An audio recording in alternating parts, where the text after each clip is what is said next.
Welcome to this issue of FANAatics, where we go shopping for all things geeky. We meet a local graphic novel artist, and then, why am I dressed like this? We're going to learn all about cosplay right now.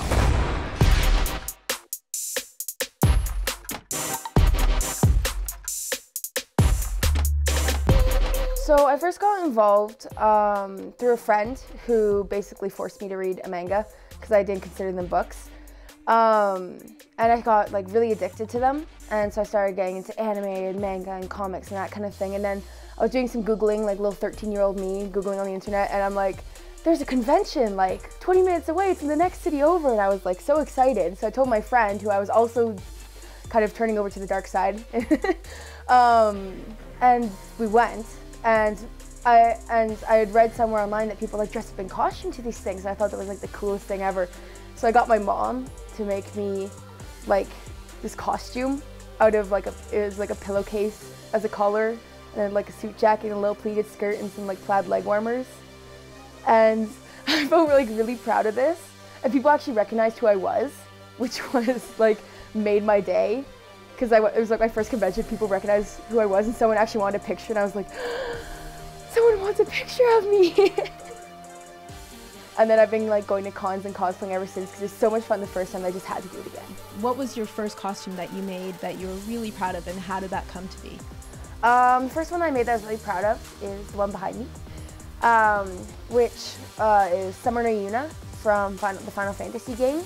I have a taste for extravagant and really elaborate costumes. So I'm like, okay, this is my first costume. Sure, let's hand dye the sleeves, let's paint all the details on. If you look at the costume, the sleeves have pink on the bottom that I hand dyed. And so I made that from scratch with a lot of tears and a lot of pain and a lot of calling my mother, trying to help me figure out what I was doing. It worked out in the end. I entered with it, that was 2 years ago. So at Conji 2012. And so I entered my first masquerade with it, and I won a workmanship award for my sewing and my craftsmanship. Which was really exciting. Then that was actually, I'm quite happy that my first proper cosplay turned out that well.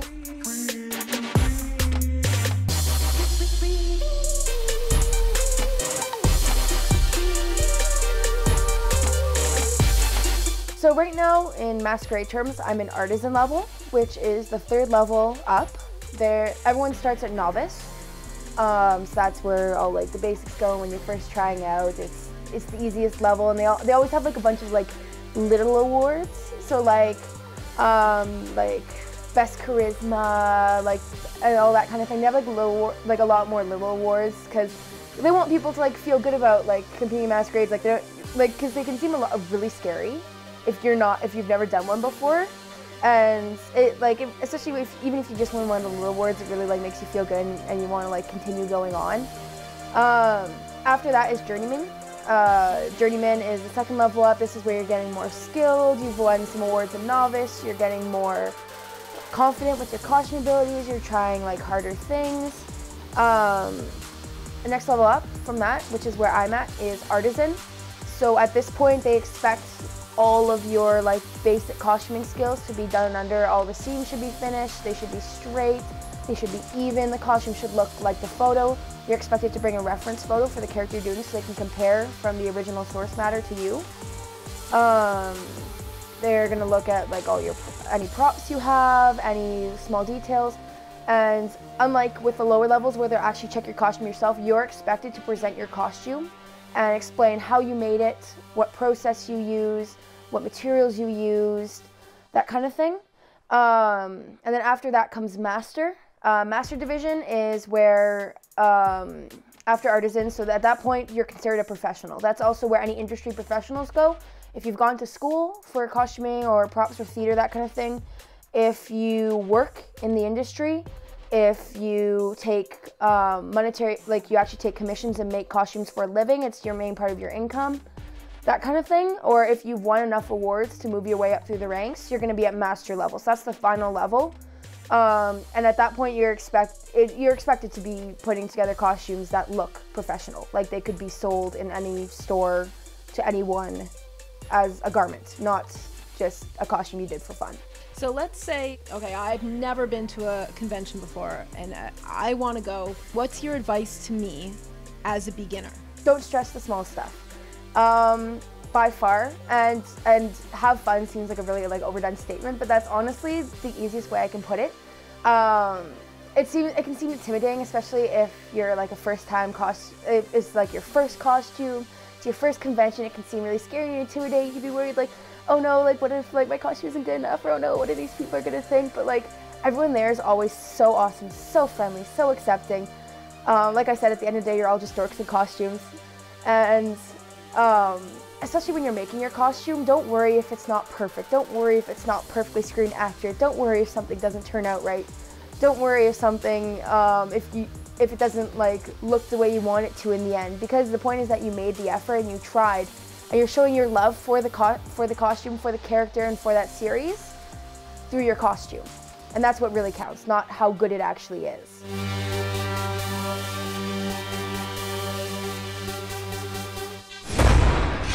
Thanks, Kimmie. That was awesome. How about we go to someone else and learn a little more about cosplay? Hi, my name's Heather, but online I go by Cokie Late. What got you into cosplay? Wow, well, first I'm in my 2.5 years coming up. Anime started me off. Yu-Gi-Oh was my very first anime love. I actually cosplayed as a boy for the very first time, the Pharaoh. I got to be an Egyptian Pharaoh.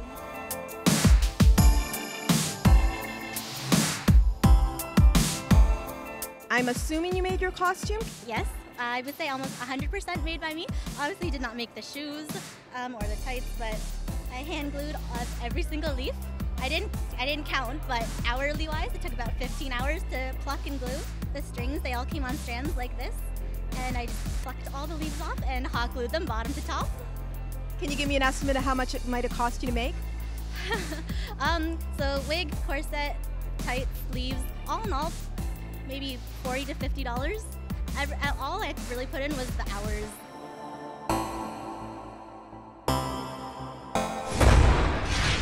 I just bought this storage locker. Can't wait to see what's inside. What the heck? Who is disturbing my sleep? You will be exterminated! Why Doctor Who? What is your passion behind Doctor Who? It is the Daleks. When I was a kid, I seen Doctor Who, and it was one of the Dalek episodes, and had been fascinated with them ever since. And now you build them. How did you get involved in that?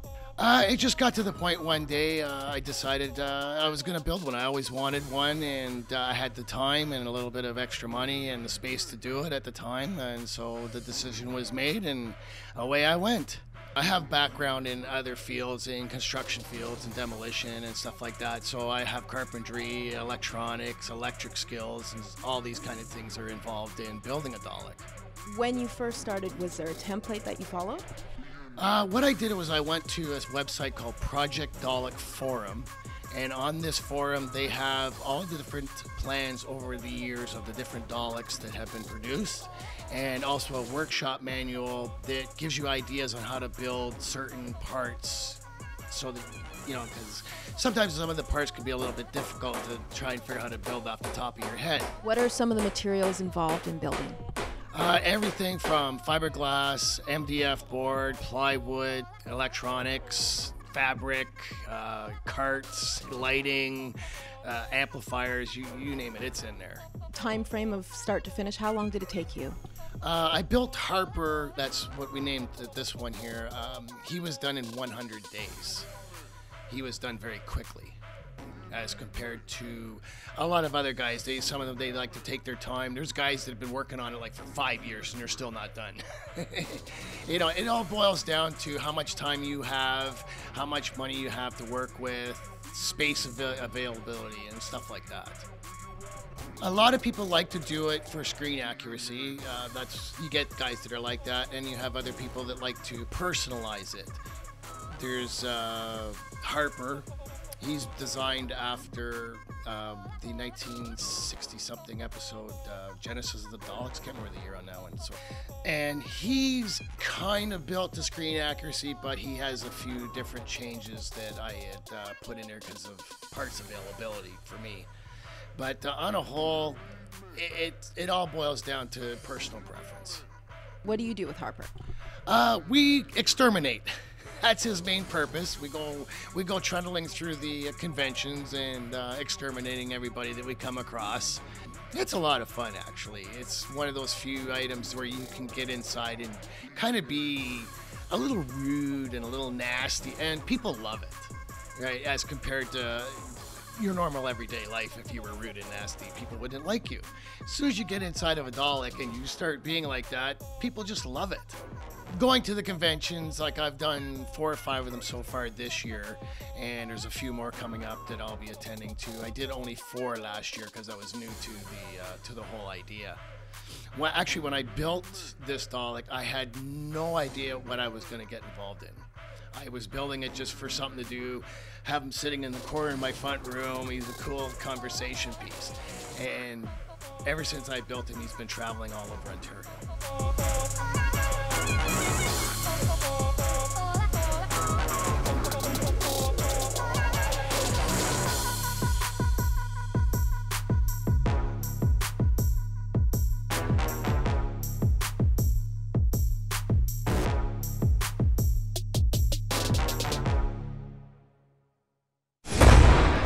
Aren't those costumes great? We asked some of our fans to send pictures of their cosplay, and they did.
Hi, I'm Ace Ventura, and you're watching FANAatics on Rogers TV.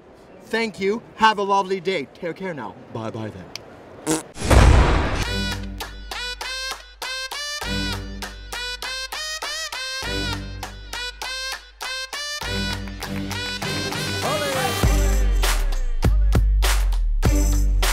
My graphic novel is called Jinn Warriors, and it's a part of a series, and what I call them is a biblical proportions. So the series technically starts from the Big Bang and ends with the Battle of Armageddon. The first issue takes place during World War II, so it's kind of in the middle of the series, but it's where all the characters come together and where all the plot starts to unfold. My 3 main heroes are representatives of the 3, or symbolic of the 3 main Abrahamic religions. And the message is, united we stand, divided we fall. And their interaction between the characters shows that we have a lot more in common than we have differences. And it's only, the devil or the evil ones that seek to divide and conquer. So there's a lot of examples in how the characters interact. You might not agree with everyone's opinion, but you still have to respect it, and you still have to cooperate and work together. You have to not just coexist, but really flourish together, and strive together, and that's what humanity should be about. So my first character, her name is Amina, and she's a pharaonic queen. She's actually the queen at the time of the Exodus. And from the stories, or biblical stories, we know that she actually tried to save Moses, and in the process she drowned herself. And so in my fictional part of the story, she then becomes the first supernatural hero or warrior against the demon and his army of darkness. The second character is Haridi Hadar, and he's a Jewish rabbi, and he existed at the time of Christ, and he tried to save Christ from being crucified, and he instead got crucified himself. And again, he became the second hero in my book. The third hero is Metellus, and he's a Roman commander at the time of Muhammad. Due to problems, he got exiled from the Roman Empire, and he went and sought refuge in Mecca. There he met the Prophet. Again, he tried to save his life. He died, and thus became my third hero. So you don't really, so you can tell how all the characters are symbolic. Within the stories of origins, you see interactions of the prophets, and how they all carry the same message, and that's why my heroes carry on that same message.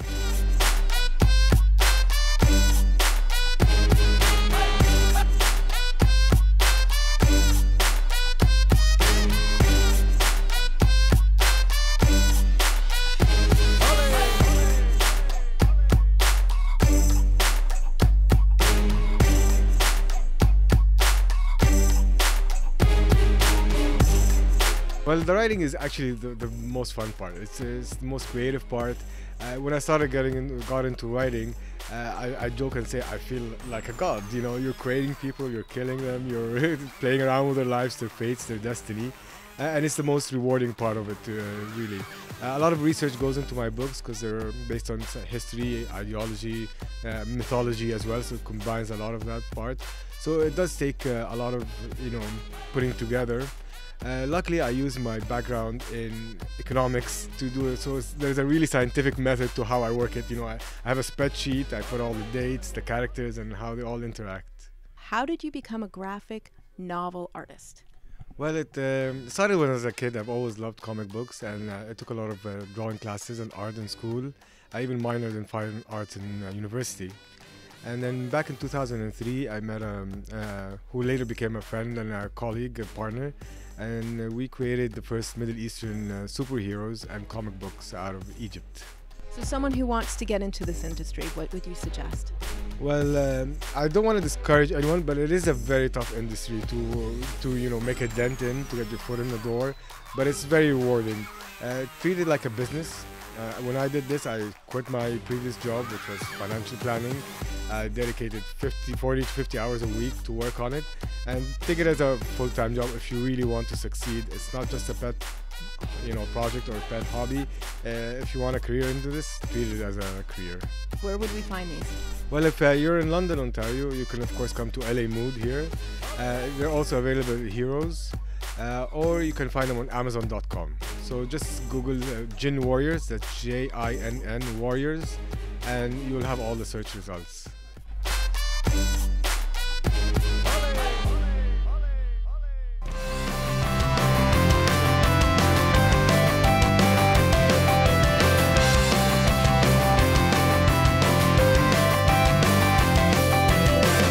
I'm Poison Ivy, and you're watching FANAatics on Rogers TV. I love to shop, but I especially love to shop for all my geeky friends. And where should I go to shop in London? Well, I start at London Rock.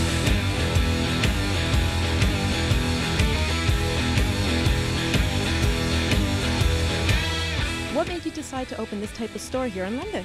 In 1988, when I moved to Canada here, I came to London, and I looked at all over the city to see if there are any good stores like this, and I thought to myself, wow, what if I open a small shop, caters to the alternative choices of selling different clothes in London, Ontario.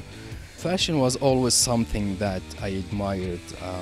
I travel a lot. I've been all over Europe, and I come from Africa, and now here I am in Canada. So I thought maybe if I, gather all the fashion sense from Africa and the beauty of the fashion from Europe, and have it here under one roof in London, Ontario, and see how it goes. And here we are after so long, after probably 23 years now. The store caters to all the alternative people, people with different sense of fashion, people that would like to look different to the everyday appearances, And when you mentioned, just for example, steampunk, what type of items would be sold if somebody was going to dress up for a convention, for example?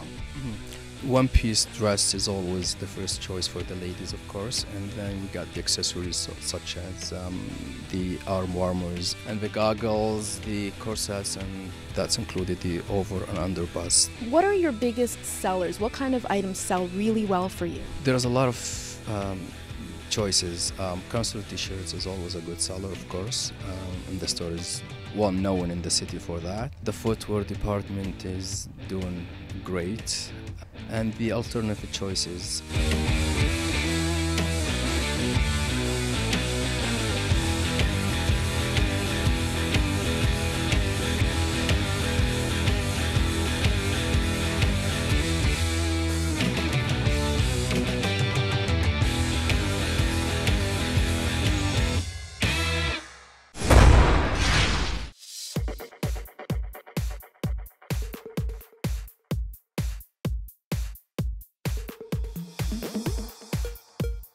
Tell us a little bit about why you opened the store.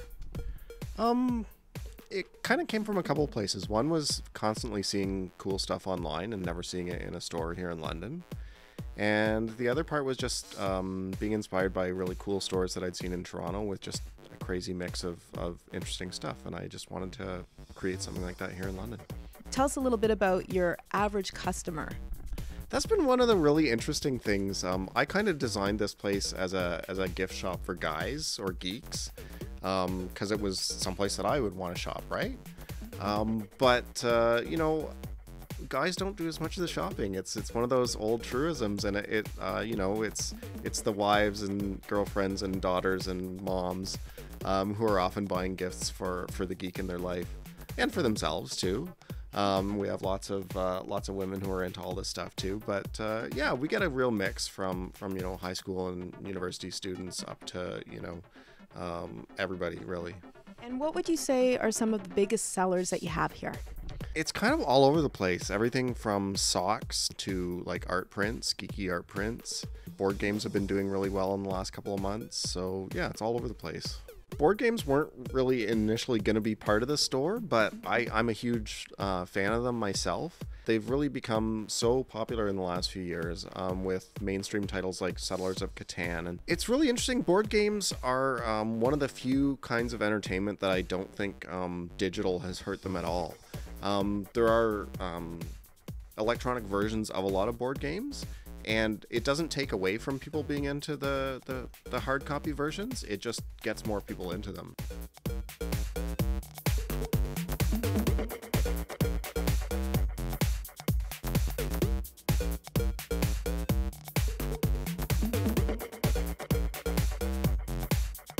And I notice you have some really unique items that you can't find elsewhere. Things like stained glass. Back in the fall, a couple of local artists who go by Stained Reputation came in and they showed me their geeky stained glass. And they you know, they're big fans of comics and different kinds of geekery, and said, hey, nobody's making stained glass, you know, that represents this. So they've got Mario symbols and superhero ensigns and really cool stuff. Let's say somebody can't make it into your store. Yeah, we do online shopping at ubercoolstuff.com. The web store is really a small fraction of what's here in the store, just because the focus is really here on the London location. But you know, if you ever, we do a lot of custom orders and special orders for people to help them find things that they're looking for. So by all means, drop us a line through the website and we'll try and hook you up. Thanks for joining us on this issue of FANAatics. Don't forget to like us on Facebook and follow us on Twitter, and we hope to see you next time here on FANAatics. Oh my goodness. Holy cow. What is... What the heck? What the heck? Hi, I'm Ace Ventura, and you're watching what? FANAatics. FANAatics. It's okay, I'll start again. You can cut. Cut. Are we good? You ready? In 3, 2. Hi, and welcome to this issue of FANAatics, where we start by shopping for geeky gifts. Thanks, Kimmie, that was awesome. Let's go to some... Hold on. Stay there. Hi. Hey, My hat moves. Don't laugh. Hi.